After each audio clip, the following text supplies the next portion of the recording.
So welcome everybody to our workshop today. I'm so excited you guys are here. You guys were mostly here yesterday, a little bit mixed up crowd here. So, but let's do some introductions. My name is Trevor Smith. You have seen me working with Jerry Brown for the most part. But I've been training dogs since I was 6. I started teaching my own class at 16, and I got an opportunity to speak at APT last year about our kids camp program that I do in the summertime.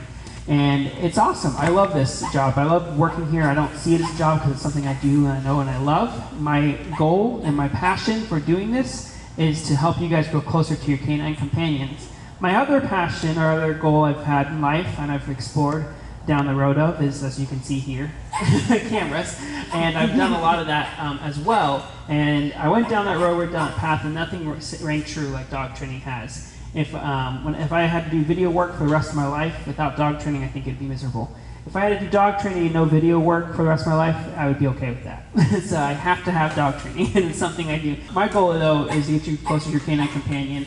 When you come here with frustrations, with a dog not jumping up on people, not coming when called, not staying when it's told, I find those things as frustrations or walls or barriers between you and your dog.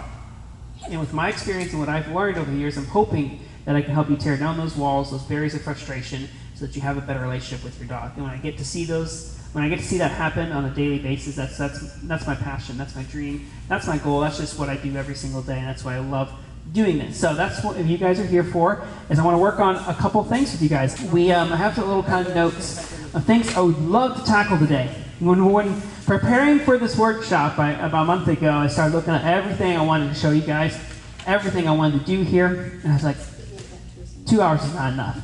So I wish we could go longer, but we can't. But so I went down to the essentials, and some of the things I'm going to adjust depending on how your dogs do today. So some things we'll tackle, other things we won't on this list, but they're all really great focus exercises, and you're welcome to email me about them in the future. And on the back of there, you guys, are some resources for you, places that I also talk and put up content and work with people on. So the youtube.com/thedoggydojo. I also work with the Petscope TV, which is a nationally televised Facebook show. And that's on Saturdays at 8, and I talk about tricks on there as well, so that's something you guys can join in as well. At the bottom is probably one of the more important parts, is my influences.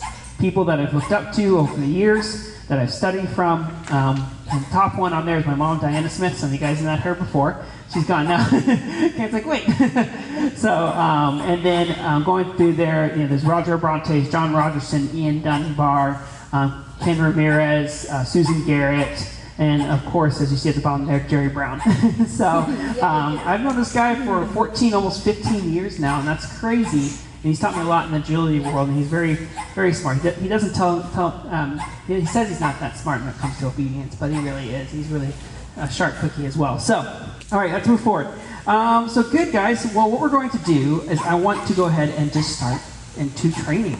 So I love that. I want to work with your dogs and work with you. So go ahead and grab your puppies, and feel free to come on in here. You can spread out in the chairs over here. You can come in the turf up here. As you're getting your dogs, I can still keep talking here. So one of the reasons I want to talk to you about your goals is the fact that we can't expect our dogs to focus if we don't even know what we want to do with our dogs in the first place. So a very important thing is to focus and figure out what you want to do with your dog. And so that's why I asked your goals and see if everyone has a goal, and it sounds like you all do, so that's great. And so the first game we're going to do is a little attention exercise, and I'd be ashamed not to talk about attention, and it's a focus workshop, right? So very first thing we need to do is we need to tackle the attention, make sure our dogs are focused in on us. So feel free to come on into the turf, don't feel shy, come on in and spread apart. Now dogs typically like about a 4 to 6 foot range away from each other dog. I feel like I'll show you guys in just a second what happens when you enter that 6 foot range, when dogs will start to break attention from you. So speaking of focus, when you're trying to work with your dog, if you're 1 foot away from another dog and your dog's not focusing, get some space. So that's one thing to do. All right, so feel free to do that. So I'll walk around for a second here, and you guys can see, and this can be good. There you go. So there's 4 foot right there. There you go. He's focused on the dog over there. Let's see here. We're sniffing. Oh, there's a human. So there you go. And then let's come up here. There it is. See right there? That's about 6 feet, right about there. That's when dogs start to kind of key in. I don't think he noticed me there. There you are. So let's try it again over here. I'll see when Gaelic, there you go. So Gaelic started looking at me right about here, about 6 feet. So this is where dogs, we call it their comfortable zone, their comfortable distance. So I'm going to ask each one of you one at a time to show me your best attention exercise with your dog, your best eye contact, getting their focus and attention on you. So go ahead, we'll start here. I can start with you and move clockwise around. So just ask for your dog's attention and eye contact. Very nice, good, excellent. All right, you turn over here. Yes. Right here, Alice. Just focus and attention. There you go. Excellent job. Good. Perfect. Yeah. Oh, cutie. All right, over here. Nice job. Cool. So you guys all have some attention. Now, I sent you guys a link online to show you guys how to deeply process the attention exercise. So I'm going to hit the last step of that and see how well y'all do with that. And that is, can any of you guys, I'll just go around and show me your best. Actually, everybody's going to try this. You're going to put food next to your dog's head, either with one hand or two hands. Open, close, or closed palm, either way, your choice. And see if you can get your dog's attention with food right next to their head. So go ahead and put a handful of food or open palm next to their head and ask for some attention. Either way, whatever's easier for you. Yeah, there we go, good, awesome. Over here. There's a good puppy, awesome. All right, Alani. Good, awesome. Perfect. Yes, good job. Oh no, we lost one already. We're not even an hour in the workshop and we already lost one.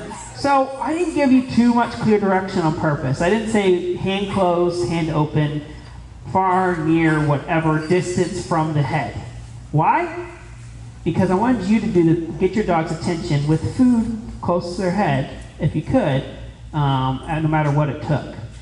What are some things we could do? If we're trying the food next to the dog's head, like within an inch, and the palm open, our dog's not paying attention, what are some things, let's do some critical thinking. What are some things we could do to help the dog focus in on us and make them successful of ignoring the food and looking at us?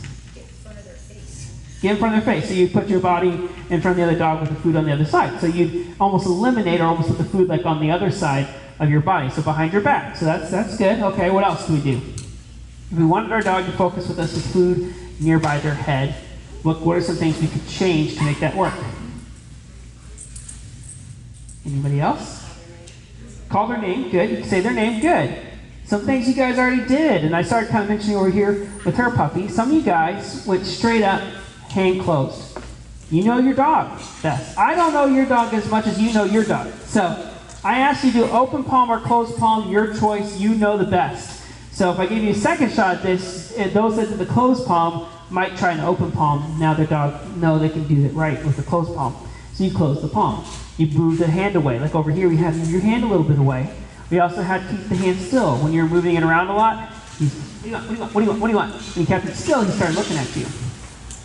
It's an illustration to a major topic for you guys to keep your dog's focus, is when your dog can't do the behavior that you're asking for, and you keep asking for it, asking for it, asking for it, and getting nowhere, adjust and change the course, the path that you're taking. Because if your dog can't get it done right over and over and over again, we've all been in those situations, right, where we ask our dog to do behavior or someone, and our dog doesn't do it, and we keep asking and it doesn't work. We also been on the other end where people ask us to do something at work or at home, and we try our best and we can't do it right, and they say, you just never can get it right. And I'm like, I know, I'm a failure. Just kidding.